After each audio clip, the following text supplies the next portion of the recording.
Salut, alors aujourd'hui on va faire un tour de plaine juste avant la moisson si on veut par là et on commence dans l'orge.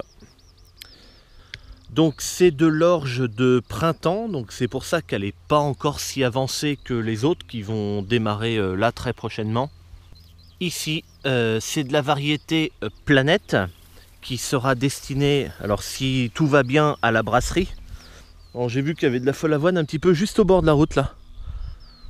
Donc bon, on verra bien. Sinon le reste de la parcelle est globalement propre. Alors il y a quand même, on peut voir au loin là-bas, un petit peu par ici devant, et puis plus par là, quelques ronds qui sont plus foncés en fait. Et puis d'ailleurs moi, au milieu de moi, c'est un peu plus vert ici que là devant jaune. En fait, c'est pas compliqué, c'est parce que ce sont des zones qui ont été un peu plus humides pendant le printemps. Et donc le blé a moins mûri. On peut voir aussi sur l'image du drone les ronds comme ça là. C'est du blé, non, de l'orge. Donc c'est des zones où en fait l'orge a pris du retard et donc elle est encore verte par rapport au reste du champ qui commence à décolorer. Alors à décolorer doucement quand même, hein, c'est surtout les barbes qui deviennent jaunes. Pour l'instant les épis en immense majorité sont verts, même si par ici par exemple j'en ai un qui commence à devenir jaune, mais sinon c'est vraiment encore vert. Donc dans cette parcelle il y a eu quand même 120 unités d'azote, et puis j'ai fait le dernier fongicide pour protéger la dernière feuille. Les autres je les ai pas fait, et parce que c'était pas nécessaire en fait, hein, tout simplement. C'était pas nécessaire. Par contre, le dernier, je l'ai fait quand même parce que je voulais protéger la dernière feuille, qui est une feuille extrêmement importante, hein, que ce soit en orge ou en blé. La dernière feuille est très importante et celle-ci, je voulais la protéger. D'autant plus que comme ma surface de blé, c'est le même fongi, hein, le dernier, enfin le troisième quoi, qu'on fait sur la dernière feuille. Moi, c'est le même que je fais sur le blé ou l'orge. Du coup, comme ma surface de blé, elle avait diminué un peu, mais que mes phytos étaient déjà à la maison, et ben, il me restait en fait du blé pour faire ma surface en orge. Donc j'ai pas eu besoin d'en racheter en fait. Voilà. Ok, on est arrivé dans le blé. C'est vraiment le premier jour de soleil, de vraiment soleil. Encore qu'il y a encore pas mal de nuages, mais c'est vraiment le premier jour depuis quasiment 15 jours de flotte là qu'on a eu. Et donc on entend, j'arriverai peut-être pas à te le faire entendre, je vais essayer d'amplifier le son un peu. On entend des petits tac, tac, tac comme ça là. Voilà. Bon, c'est qu'un micro de GoPro, hein. Je sais pas si on va l'entendre. Je vais faire ce que je peux. En fait, les clac-clac qu'on entend là comme ça, c'est le blé en fait qui fait ce bruit là. Tout simplement, il évacue son humidité avec la chaleur qui arrive. Et donc ça fait claquer comme ça. On n'entend que ça, hein. Vraiment ça n'arrête pas. Ici, la date de semis, c'était les derniers jours de novembre. Je ne sais plus exactement comme ça de tête. Dans les tout derniers jours de novembre. C'est dans cette parcelle où sur la vidéo du semis de blé à un moment on voit papa avec le 115 et le vieux piocheur qui est en train de travailler. Donc c'est cette parcelle là. Donc il est pas mal du tout. La dernière fois je t'avais fait voir un blé qui était assez petit. Il commençait juste l'épi à sortir de la tige. Et ça m'inquiétait un petit peu qu'il soit si petit que ça. Bon, après il y en avait plusieurs qui m'ont répondu que oui, bon, c'est pas la hauteur du blé qui fait le rendement. Effectivement c'est vrai, mais bon. Mais pour ce blé là, il a nettement grandi quand même depuis, donc je suis un peu rassuré quand même. Il commence à peine à décolorer, hein. Bon, la tige est complètement verte encore, hein. Il n'y a pas de... c'est vraiment les épis, ça commence juste par là. Alors là, tu vois, il y a eu, à mon avis, un animal, parce qu'on voit que ça a parti par là, là. Donc je pense que c'est un chevreuil, parce que là c'est un bois ici. Donc je suis certain que c'est un chevreuil qui est venu. Alors est-ce qu'il s'est couché ou je sais pas ce qu'il a fait là. Puis après il est parti par là. Alors, qu'est-ce que ça nous donne si j'enlève... Hop, je récupère un grain. Alors, je vais essayer de l'écraser pour voir. D'accord. Ok. Donc là, en fait, tu vois, le grain de blé commençait à être un petit peu jaune. Et dedans, il est il est pâteux. Il commence à être un tout petit peu ferme. Mais il y a une petite boule de liquide blanc qui a sorti. Donc, il est plus laiteux. Alors, laiteux, c'est vraiment quand c'est liquide à l'intérieur des grains. Enfin, liquide, c'est pas de l'eau non plus, mais voilà. Et pâteux, après, ben, ça veut dire ce que ça veut dire. Hein. C'est un autre stade du grain. Il mûrit. Et donc, là, il est en train de durcir, quoi. Il est vraiment dans le stade pâteux et il durcit. Ici aussi, au niveau des fongicides, je n'ai pas fait le deuxième. J'ai fait en fait le premier fongi à la reprise de végétation pour protéger la plante. Parce que c'était des conditions encore humides. Hein. Donc j'ai décidé de protéger la plante avec le premier fongi et j'ai décidé de ne pas faire le deuxième fongicide. Alors en fait le deuxième fongi c'est celui que je fais, c'est le fongicide bio que je fais. Il y a des vidéos sur ma chaîne de ça, j'avais dû en faire au moins une, toujours. Et puis après, comme pour l'orge, j'ai fait le dernier fongi pour protéger en fait la dernière feuille.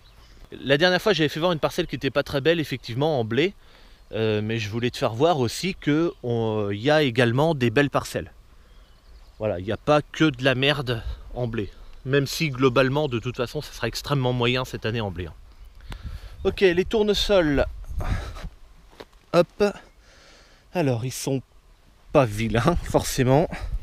Par rapport à moi, ils m'arrivent ouais, plus haut que le nombril. Alors là, ça va être un peu difficile de marcher dedans. Donc ils ont été binés, ils ont été semés à une densité d'environ 74 000 grains à l'hectare. Ça fait 7,4 pieds par mètre carré. Hein. Alors ici, il y a un trou, je ne sais pas pourquoi. Je l'ai vu tout à l'heure.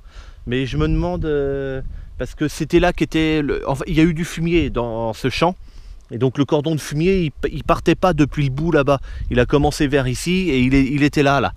Alors peut-être que c'est là, en fait. Parce qu'après il s'arrêtait un peu plus loin. Et je vois que là-bas, tu vois, là ça fait une ligne où les tournesols sont plus bas là. Et ça s'arrête un peu plus loin là.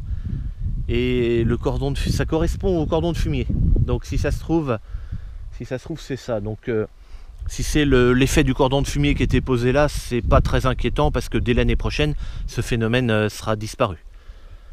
On peut voir au drone qu'ils sont plutôt homogènes, autant dans la couleur que dans la hauteur. Alors au drone c'est pas évident à la hauteur, mais quand on est comme ça on le voit bien.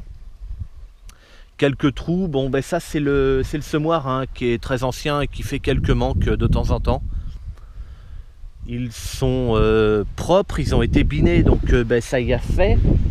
Si tu veux l'effet du binage, moi je recherchais pas vraiment pour le binage, je recherchais pas vraiment, alors un petit peu le désherbage quand même, mais si tu veux, mon principal objectif c'était l'effet binage quoi.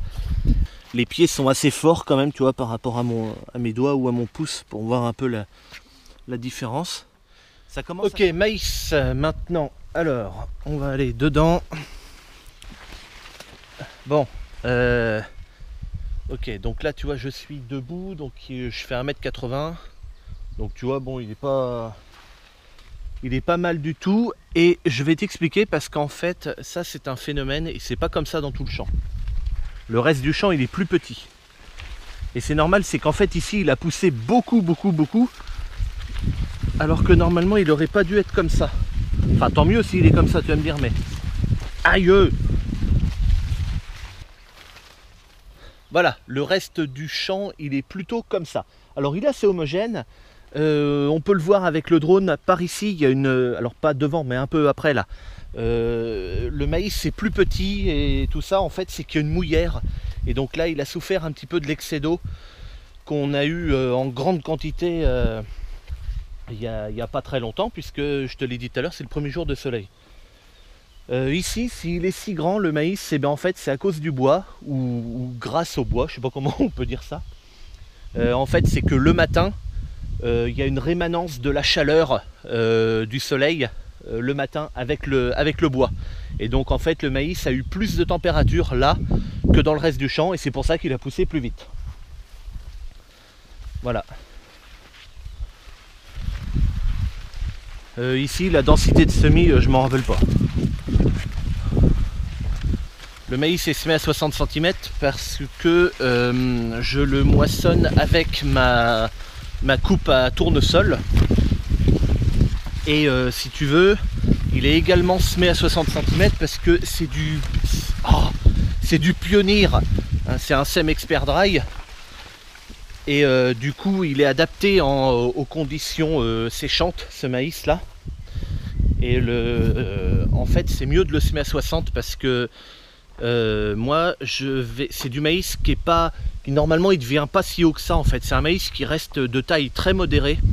Et du coup, comme il est de taille modérée, il y a de l'herbe qui peut pousser au milieu, vu qu'il recouvre pas si bien qu'un maïs normal, entre guillemets, irrigué.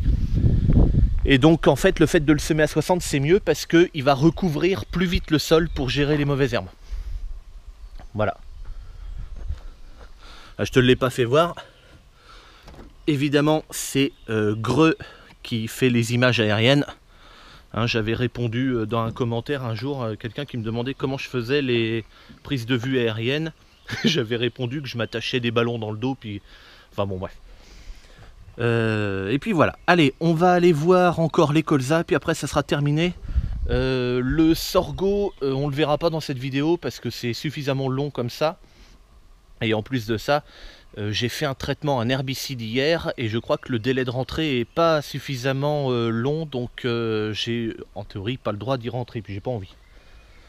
Voilà, mais sinon il est grosso merdo un peu plus grand que la dernière fois, et puis voilà quoi. Le sorgho a pas beaucoup changé en fait, parce qu'il n'a pas eu de température. Et alors il va y en avoir de la température maintenant, donc je pense qu'il va partir sérieusement dès que la température va revenir, mais là comme il en a manqué, vu qu'il a fait quasiment 2 semaines de flotte et de gris et tout ce que tu veux, bah, du coup lui il a végété, il a avancé un peu, mais vraiment allez, il a pris ça quoi. Le colza pour terminer, il est pas mal, mais alors pas mal du tout je trouve.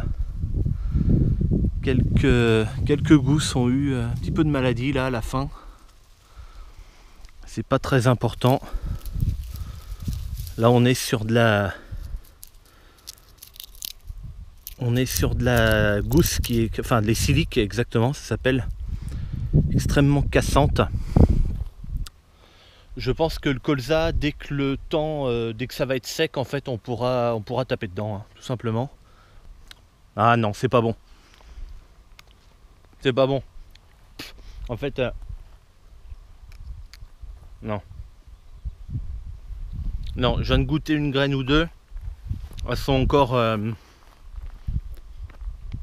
Alors là, par contre, pour le coup, un truc qui serait con, c'est que si jamais maintenant il fait beau, tu vois, et vu que les gousses sont hyper cassantes maintenant, alors que les graines à l'intérieur sont à peine mûres, à peine sèches, là il faudrait surtout pas qu'il pleuve dessus. Maintenant, là il faut qu'il fasse beau et puis que ça soit moissonné avant que ça se remette à mouiller, parce que ça pourrait faire ouvrir les gousses là, elles pourraient éclater en fait, tout simplement. Pas parce que les gouttes taperaient dedans, mais par l'humidité et en fait humide, sec, et puis au bout d'un moment elles finissent par s'ouvrir et les graines tombent par terre. Voilà, puis après ben, évidemment un orage de grêle, ben là c'est pareil, hein. Quand les gousses sont cassantes comme ça, ben, là c'est mort, hein. Si c'est un tout petit peu de grêle, on en a eu l'autre jour de la grêle, un tout petit peu, mais c'était pas méchant du tout, ça a duré allez, 30 secondes peut-être. Le petit nuage est passé par là et c'était de la grêle, mais qui était des tout petits grêlons qui étaient mélangés à de la pluie. Donc quand c'est comme ça, c'est pas très grave. Du coup on a été voir dans les tournesols, il n'y a rien eu, dans les colzas rien non plus, donc en fait c'était que dalle. Enfin tant mieux. Enfin voilà, bon, la moisson s'approche. À partir du moment où tu vas voir cette vidéo, donc dimanche, il il doit faire beau toute la semaine. Donc je pense qu'on va commencer peut-être à la fin de la semaine. Et puis voilà, allez, moi je te dis à bientôt, salut.